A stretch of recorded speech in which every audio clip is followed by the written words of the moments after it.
Атом әдеттер. 9 бөлім. Отбасы мен достар әдет қалыптастыруға көмектеседі. Венгер Ласло Полгар 1965 жылы Клара есімді әйелге мазмұны қызық бірнеше хат жазды. Ласло қажырлы еңбек табысқа жеткізеді деген ұстанымға сенеді. Оның бар сенімі осы ұстанымнан тұрады. Ласло тума талант идеясын мойындамады. Оның пікірінше, баланы дұрыс ұйымдастырылған жаттығулардың, жақсы тәрбиенің көмегімен кез келген салада ұлы адам етіп шығаруға болады. Оның ұстанымы, адам дана болып тумайды, тәрбие мен жаттығулар көмегімен қалыптасады дегенге саяды. Ласлоның осы идеяға жан тәнімен берілгені сонша, мұны өз балаларына қолданып көргісі келеді. Клараға жазған хаттарында, ол осы тәжірибені жүзеге асыруға көмектесетін әйел іздейтінін жасырмаған. Клара мұғалім болып істейді. Бұл идеяға Ласло сияқты бүкіл болмысымен берілмесе де, дұрыс білім беру арқылы адам қабілетін ашуға болады деп есептейді. Ласло тәжірибе нысанасы ретінде шахматты таңдайды. Ол балаларын шахмат вундеркинді етіп шығару үшін тәрбие жоспарын дайындайды. Балаларын үйде оқытады. Ол кезде Венгрияда мұндай тәжірибе әлі қалыптаса қоймаған. Үйін шахмат туралы кітаптар мен әйгілі шахматшылдардың суретіне толтырады. Балалар үнемі бір-бірімен шахмат ойнап, әлемдегі ең мықты шахмат турнирлеріне қатысуы тиіс. Жарысқа қатысатын әрбір шахматшы туралы дерек жинайды. Мұндай картотека жүргізуге бүкіл отбасы қатысады. Ласло балалардың өмірі тек қана шахматқа арналады деп шешеді. Ласло Клараның көңілін тапты. Олар үйленіп бірнеше жылдан соң Полгар әулетінде Сьюзен, София және Юдит есімді 3 қыз өмірге келеді. Тұңғышы Сьюзен 4 жасынан бастап шахмат ойнай бастайды. Жарты жыл өткен соң ол ересектерді жеңе бастайды. Ортаншы қыз Софияның жетістігі одан асып түседі. 14 жасында әлем чемпионы атанып, бірнеше жылдан кейін гроссмейстер атағын алады. Кенже қыз Юдит әпкелерінен озды. Ол 5 жасында әкесін жеңіп кететін дәрежеге жетеді. 12 жасында әлемнің ең үздік 100 шахматшысының құрамына кірген ең жас ойыншы атанады. 15 жасқа толғанда Юдит шахмат тарихындағы ең жас гроссмейстер деген атқа ие болады. Сөйтіп Юдит әйгілі америкалық шахматшы Бобби Фишер рекордын жаңартты. 27 жыл бойы Юдит Полгар әлемнің үздік турнирлерінде топ жарып жүрді. Апалы сіңілі Полгарлардың балалық шағы өзгелерге ұқсамайтын. Соған қарамастан, олар балалық шақ туралы сауалдарға өмірдің бар қызығын көрген бақытты адам ретінде жауап беретін. Мұны олардың бірнеше сұхбатынан байқауға болады. Олар шахмат ойнағанды жақсы көрді. Шахмат тақтасынан бас көтергілері келмеді. Бірде түн ортасында Ласло Софияны іздесе, ол суға түсетін бөлмеде шахмат ойнап отыр екен. Қызын ұйықтатқысы келген әкесі, «София, тастарды жайына қалдыр» десе, қызы оған, «Әке, олар мені жайыма қалдырмайды» деп жауап берген екен. Апалы сіңлілі Полгарлар шахматты барлық құндылықтан жоғары қойған ортада өсті. Ойындағы жеңісі үшін мақтау естіп марапат алды. Олардың шахматтан ғана тұратын әлемінде шахмат ойнау қалыпты дүние еді. Сол сияқты, сіз өмір сүретін ортада қалыпты дүниеге айналған кез келген әдет сіздің ең ұнамды іс-әрекетіңіз болып шығады. Әлеуметтік ережелердің еліктіретін күші. Адам топ болып өмір сүретін тіршілік иесі. Біз ортаға бейімделгенбіз. Басқалармен қарым-қатынас орнатып, олардың сый-құрметіне ие болғымыз келеді. Жақында адамдардың қолдауына мұқтажбыз. Адамзат тарихына көз жүгіртсек, арғы-аталарымыз тайпа болып өмір сүргенін көреміз. Тайпадан бөлектену, немесе одан сорақысы шеттетілу өліммен пара-пар. Жалғыз бөрі өлгенмен үйірі қалады. Басқалармен тығыз қарым-қатынас орнатқандар өзін қауіпсіз сезінеді. Сол ортада өсіп өнеді. Тіршілікке қажетті дүниелерге жетеді. Чарльз Дарвин бұл жайында ғасырларға созылған адамзат тарихында бір-бірімен септесіп өмір сүруге бейім, қиындықтан шығатын жол табалған адамдар тірі қалып отырғанын байқаймыз дейді. Содан бері көптің қатарында болуға ұмтылу адам баласының ең асыл армандарының біріне айналған. Қалаудың мұндай түрі адамның мінез-құлқына қатты әсер еткен. Біз бұрынғы әдеттер арасынан жақсысын ғана таңдамаймыз, оларды көшіріп аламыз. Достар, отбасы, шіркеу немесе мектеп, жергілікті ұйымдар, жалпы қоғам негізін қалап берген сценарий бойынша жүреміз. Бұл ортаның немесе топтың тұрмысқа қашан шығу керек, және шыққаны дұрыс па жоқ па, қанша балалы болу керек, қандай мерекені тойлаған дұрыс, туған күнге қанша ақша жұмсаған дұрыс деген сынайлы өзіне тән болжамы және стандарттар жиынтығы болады. Көп жағдайда мұндай әлеуметтік ережелер көзге көрінбейтін тәртіпке ұқсайды. Олар біздің күнделікті іс-әрекетімізді басқарып отырады. Сіз оларды байқамасаңыз да, сананың бір түкпіріне қашап жазып қойғансыз. Сол себепті үнемі өз ортаңыздың әдеттеріне сай әрекет етесіз. Ол туралы ойланбайсыз. Не үшін бұлай істеп жүрмін деп сұрамайсыз. Тіпті кейде есіңізге де түсірмейсіз. Француз философы Мишель Монтень жазғандай, біздің жол нұсқаушымыз қоғамның әдет-ғұрыптары. Көпшілікпен ұзақ уақыт бірге болу сізге ауыртпалық түсірмейді. Өйткені әркім сол ортаға тиесілі екенін сезінгісі келеді. Шахмат ойнау қабілетіңіз үшін мақтап, марапат беретін ортада өссеңіз, шахмат ойнау сіз үшін қызықты әдетке айналады. Әріптестердің бәрі жұмысқа қымбат костюм киіп келсе, сіз де тым құрыса бір қымбат костюм сатып алуға ыңғай танытасыз. Достар өздері ғана түсінетін әзіл айтып, жаңа сөздер қолданса, бірге екенімізді білсін деп сіз де соны қайталайсыз. Ортаға бейімделуге көмектесетін іс-әрекеттер әрдайым сіздің көңіліңізден шығады.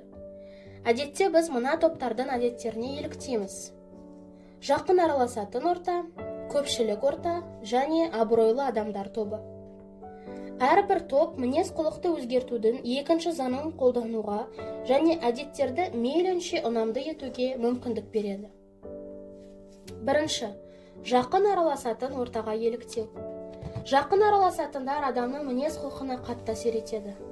6-шы тарауда сөз еткеніміздей, бұл әсердің болуы физикалық орта ішінде, әлеуметтік орта ішінде қалыпты жағдай. Біз айналамыздағы адамдардың әдеттерін бойға сіңіруге бейімбіз. Ата-ана қалай ұрса, достар қыздарға қалай қырындаса, әріптестер қалай жетістікке жетсе, бәрін айна қатесіз қайталаймыз. Достар анаша шексе, міндетті түрде дәмін татып көреміз. Әйеліңіз ұйықтар алдында есіктің құлыптанғанын 2 рет тексеретін әдеті болса, сіз де солай жасауға дағдыланасыз. Мен байқамай, айналамдағы адамдардың іс-әрекетіне еліктейтінімді түсіндім. Жоғарғы оқу орнында бөлмелестерім сияқты сөйлеуді әдетке айналдырдым. Шетелге сапар шеккенде жергілікті халықтың сөйлеу манерін қабылдадым. Бұлай жасама деп өзіме ескерту жасасам да, сөзім солай шығып кетіп жүрді. Негізі біреумен жақын араласқан сайын оның кейбір әдетіне еліктеу мүмкіндігі де артады. Жаңа зерттеулердің бірінде 32 жыл бойы 12 мың адамның іс-әрекеті бақыланған. Зерттеу артық салмақты досы бар адамның болашақта семіру ықтималдылығы 57%-ға артатынын көрсетті. Керісінше, тағы бір зерттеулерде жақын араласқан бір адам салмақ тастаса, оның серігі де көп ұзамай арықтайтыны дәлелденген. Достар, отбасы бізге білдірмей әсер етеді, өзіне икемдейді. Әлбетте, жора жолдастарымыз бізді жаман әдетке итермелесе, оның зардабы тимей қоймайды. Ғарышкер Майкл Массимино Массачусетс технология институтының аспирантурасында оқып жүрген кезінде робот жасаудың қысқа курсына жазылады. Курстағы 10 адамның 4-еуі ғарышкер атанады. Олардың ғарышты көру арманының орындалуына қысқа курс оқып жүргенде түскен орта ықпал етті. Тағы бір зерттеу, 12 жастағы баланың досының IQ деңгейі жоғары болса, интеллектінің табиғи дамуын есепке алмаған күннің өзінде 15 жасқа келгенде оның IQ деңгейі әлде қайда жоғары болатынын көрсеткен. Біз айналадағылардың қасиеттері мен тәжірибесін бойымызға сіңіреміз. Жақсы әдет қалыптастыру үшін не істеу керек деп сұрайтындарға тиімді бір жол ұсынамын. Ол үшін жаныңыз қалаған іс-әрекеттерді қабылдай алатын ортаның бір мүшесі болуға талпыныңыз. Егер қасыңыздағылар күн сайын сіздің іс-әрекетіңізді қайталаса, жаңа әдет қалыптастыру оңайға соғады. Айналаңызға клиент спортты сүйетін қауым жиналса, көп ұзамай сіз де жаттығумен айналысуды ортақ әдет деп қабылдай бастайсыз. Айналаңызда жазды жақсы көретіндер көп болатын болса, күн сайын жаз ойнау қалыпты дүние екеніне өзіңіз де сене бастайсыз. Әрбір адам үшін қалыпты дүниені орнататын оның қоршаған ортасы. Өз бойыңыздан қандай қасиетті көргіңіз келсе, айналаңызға сондай әдетті жақсы көретін адамдарды жинаңыз. Сол кезде олармен бірге өсесіз. Әдеттерді одан сайын ұнамды ете түсу үшін тағы бір саты жоғары деңгейге көтеріліңіз. Сіз қалаған іс-әрекетті қалыпты деп қабылдайтын ортаның мүшесі болсаңыз, олармен ортақ қасиеттеріңіз пайда болады. Нью-Йорк қаласындағы кәсіпкер Стив Камп Nerd Fitness компаниясын басқарады.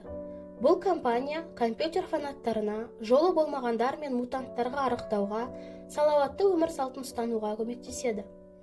Оның клиенттерінің арасында бейне ойынға тәуелділер, киноқұмарлар, қарапайым Джода, қарапайым америкалықтар да бар. Бәрі шымыр болуды армандайды. Көпшілігіміз алғаш рет спорт залына барғанда немесе тамақтану жүйесін өзгертуге тырысқанда өзімізді басқа әлемге тап болғандай жайсыз сезінеміз. Дегенмен, бір топта адамдармен ортақ қасиеттеріміз болса, мәселен бәріміз жұлдыздар соғысын жақсы көрсек, өзгеру процесінде бірге жақсы көріп кетеміз. Өйткені біз өзімізге ұқсайтын адамдардың да солай істеп жүргенін көреміз. Белгілі бір топтың мүшесі болу адамға ерекше мотивация сыйлайды. Себебі жеке ізденіс ортақ ізденіске айналады. Бұрын жападан жалғыз болдыңыз, болмысыңызды ешкім түсінбейтіндей көрінді. Мәселен, сіз оқырмансыз, музыкантсыз, спортшысыз, оқырмандар клубына, музыкалық топқа, немесе велосипедшілер тобына қосылдыңыз делік. Енді сіздің болмысыңыз айналадағы адамдарға байланысты дами бастайды. Даму мен өзгеру бұдан былай сіздің жалғыз істейтін әрекетіңіз емес. Енді біз оқырманбыз, біз музыкантпыз, біз велосипедшіміз деп айта бастайсыз. Ортақ мүдде жеке болмысыңызға күш береді. Сол себепті біз көпшілікпен бірге болу, әдет қалыптастыру үшін маңызы зор дейміз. Өйткені жаңа болмысты сақтап қалуға және жаңа әдетті ұзақ уақыт ұстануға достық пен қауымдастық ерекше көмектеседі. Екінші, көпшілікке еліктеу. 1950 жылы психолог Соломон Аш қатарынан бірнеше тәжірибе жұмысын жүргізді. Қазір бұл жұмыстар студенттерге дәріс ретінде оқылып жүр. Тәжірибе басында сынаққа қатысушы бір топ адам отырған бөлмеге кіреді. Олардың бәрі алдын ала дайындалған актерлер. Зерттеушілер оларға сұраққа қалай жауап беру керектігін үйретіп қояды. Бірақ бұны сынаққа қатысушы ғана білмейді. Топтағы адамдарға бір сызықтың суреті бар карточканы көрсетеді. Одан соң бірнеше жолақтың суреті бар екінші карточканы көрсетеді. Арнайы дайындалған актерлерге екінші карточкадағы бір жолақты таңдауға тапсырма береді.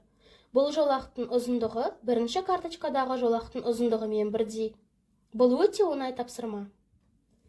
Тәжірибе әрдайым бірдей басталып отырады. Бірнеше рет оңайлы тапсырма беріліп, залдағылардың барлығы дұрыс жолақты таңдайды.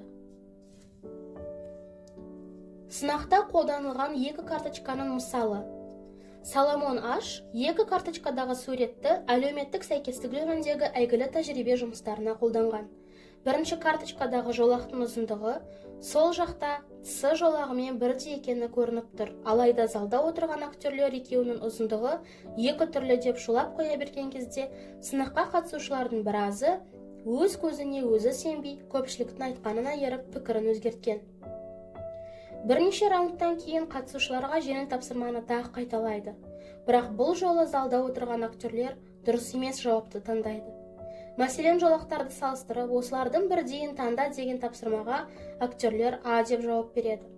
Олар жолақтардың екі түрлі екенін біле тұра әдейі бірдей деп айтады. Сынаққа қатысушы олардың алдап тұрғанын түсінбей, әбден абдырап қалады. Қателескеніне өзі сенбей отырады. Дұрыс емес жауап таңдағанына іштей күледі. Қасындағылардың жауабына қарайды. Олардың бәрі қате нұсқаны таңдаған сайын қобалжи бастайды. Біраз уақыттан соң сынаққа қатысушылар өз жауабының дұрыстығына күмәндана бастайды. Сөйтіп қате жауаптың дұрыстығына сеніп қалады. Аш бұл тәжірибені бірнеше рет және әртүрлі әдіспен жүргізіп көреді. Залда отырған актерлердің саны көбейген сайын, олардың пікіріне жылдан қосыла кететін сынаққа қатысушылар қарасы да молая түседі. Сынаққа қатысушы мен бір ғана актер бетпе-бет келсе, оның пікірі өзгермейді. Қарсы алдында тұрған адамды жай ғана манекен ретінде қабылдайды. Бөлмеде екі актер отырса да, олардың пікірі сынаққа қатысушыға аса қатты әсер ете қоймайды.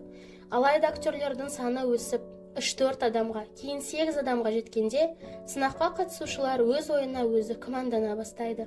Тәжірибе соңында сынаққа қатысушылардың 75%-і топтағылардың қате жауабын қолдаған. Сол сияқты біздің де іс-әрекетіміздің дұрыс-бұрыстығына көз жеткізе алмасақ, таңдау жасау үшін көпшіліктің пікіріне жүгінеміз. Айналамыздағыны көшіріп алуға бейім болғандықтан, өзімізге басқалар не істейді деген сұрақ қоямыз. Amazon, Yelp немесе TripAdvisor сайттарындағы пікірлерді оқып шығамыз. Өйткені саяхаттаған кезде басқалардың ең жақсы тауарына, тамағына және әдетіне еліктеміз. Біз оны дұрыс шешім деп қабылдаймыз. Оған цифрлар мен дәлел келтіруге болады. Бірақ бұның теріс жағы да бар. Көпшіліктің іс-әрекеті көп жағдайда жеке тұлғаның өзі қалайтын іс-әрекетін жеңіп кетеді. Мына мысалға қараңыз. Тағы бір зерттеуде үйірдегі бір шимпанзе жаңғақ тесудің жолдарын зерттеп, тиімді тәсілін ойлап табады. Кейін ол күрделірек тәсілді қолданып жүрген келесі бір үйірге қосылады. Үйірге түскен соң басқа шимпанзелермен араласу үшін өзінің тиімді тәсілін ары қарай қолданудан бас тартады. Адамдар да соған ұқсайды. Топтың қағидаларына сәйкес әрекет етуге тырысқан кезде адам іштей қысымға ұшырайды. Олармен дауласып, жеке ұстанымды қорғап шыққаннан гөрі көпшіліктің ортасына қабылдана салған әлде қайда нәтижелі көрінеді. Көп жағдайда біз жалғыз жүріп жол тапқанша көппен бірге адасқанды қалап тұрамыз. Адам баласының ақыл-ойы басқалармен қалай тіл табысу керектігін біледі. Тіл табысқысы келеді. Бұл біздің табиғи жаратылысымыз. Сіз оған қарсы әрекет ете аласыз. Көпшіліктің пікіріне құлақ аспауға, басқалардың не ойлайтынына бас қатырмауға болады. Алайда, ол көп күш-жігерді қажет етеді. Қоршаған орта қағидаларына қарсы шығу үшін қосымша күш жұмсау керек болады. Әдеттерді өзгерту өз тайпана қарсы шығу дегенді білдірсе, өзгеріс сізге тартымсыз болып көрінеді. Ал өзгеру ортаға бейімделу дегенді білдірсе, ол өзгерісті еріксіз жақсы көріп тұрасыз. Үшінші, абыройлы адамдарға еліктеу. Қай заманда болмасын, адамдар билікке, даңққа және мәртебеге ұмтылған. Омырауымызға орден, медаль тағып жүргіміз келеді. Бәріміздің арманымыз ірі компанияның басшысы немесе президенті болу. Мені мойындаса екен, маған бағынса екен, мені марапаттаса екен дейміз. Бұл үрдіс атаққұмарлық болып көрінуі мүмкін. Алайда құптарлық әрекет. Тарихтан түсінгеніміз, билік пен мәртебеге ие адамның ресурсы көп болады. Ол күйбең тіршілікті көп уайымдамайды. Мұндай адамдарға көп адам серік болғысы келеді. Біз құрметке, қолдауға, мақтауға және дәрежеге жетуге мүмкіндік беретін әрекеттерге қызығамыз. Жаттығу залында кермеге тартыла алатын атлет немесе күрделі аккордтарда ойнай алатын музыкант болғымыз келеді. Немесе талантты баланың ата-анасы болсақ дейміз. Өйткені сол арқылы біз ортада ерекше адам болып көрінеміз. Ортаға бейімделген соң ерекше болып көрінуге тырысамыз. Өмірде көп жетістікке жеткен адамдарға еліктеуіміздің бір себебі осы. Табысты адамдардың іс-әрекеттерін қайталағымыз келеді. Өйткені біз де табысқа жетсек деп армандаймыз. Күнделікті әдеттеріміздің көбі өзіміз табынатын адамдарға еліктеуден туған. Сіз өз салаңыздағы үздік фирмалардың маркетинг стратегиясын қолданасыз. Сүйікті аспаз кеңесімен тамақ әзірлейсіз. Сүйікті жазушыңыздың стилін ұрлайсыз. Басшыңыздың қарым-қатынас әдебіне еліктейсіз. Оларға еліктейтін себебіміз қызығамыз әрі қызғанамыз. Мәртебесі жоғары адамдар басқалардың қолдауынан, құрметінен және мақтауынан ләззат алады. Біреулер істеген ісіміз үшін мақтау айтып, қолдау көрсетіп құрметтесе, біз бұны ұнамды әрекет деп есептейміз. Сонымен бірге абыройымызды түсіретін әрекеттерден бойымызды алшақ ұстаймыз. Олақ көрші атанбас үшін өсімдік қоршауын түзейміз, көгалды тегістейміз. Анамыз қонаққа кеткенде үй жинаймыз, өйткені ұрыс естігіміз келмейді. Басқалар мен туралы не ойлайды екен деген сауалға бас қатырамыз, және соның жауабына сәйкес іс-әрекетімізді өзгертуге тырысамыз. Алдыңғы тарауда айтылған апалы-сіңілі полгарлар сыртқы ортаның адам мінез-құлқын қалыптастыруға қалай әсер ететінін айқын көрінісі. Қыздар күнде бірнеше сағат бойы шахмат ойнауды үйреніп, ондаған жылдар бойы өз әрекеттерін қайталай берді. Бірақ олар бұл әдеттерін жақсы көрді және ұзақ жылдар бойы сақтап қалды. Өйткені өздері өскен ортада қолдауға ие болды. Олардың шахматты тастап кетпеуіне себеп көп еді. Ата-анасы демеу болды. Оның үстіне гроссмейстерлер сияқты түрлі дәрежеге жетіп, көпшіліктің мақтауына ие болды. Түйін. Біз өмір сүретін орта қандай әдеттердің ұнамды болатынын анықтайды. Біз айналадағымызды жандар мақтайтын және қоштайтын әдеттерді қалыптастыруға бейімбіз. Өйткені ежелгі заманнан бері тайпамен тіл табысып, әрдайым солардың қатарынан көрінуге ұмтыламыз. Біз мынадай әлеуметтік топтардың әдеттеріне еліктеуге бейімбіз. Жақын араласатын орта, отбасы және достар, көпшілік, ол тайпа, және абыройлы адамдар тобы, мәртебесі мен дәрежесі жоғарылар. Жақсы әдет қалыптастыруға көмектесетін тиімді әрекеттердің бірі, сіз ұнататын әрекеттерді қалыпты деп қабылдайтын ортаның мүшесі болу. Сол кезде сіздің олармен ортақ мүддеңіз болады. Тобырдың іс-әрекеті жеке тұлғаның өзі қалайтын іс-әрекетін жеңіп кетеді. Көп жағдайда біз жалғыз жүріп ақ жол тапқанша көппен бірге адасқанды қалаймыз.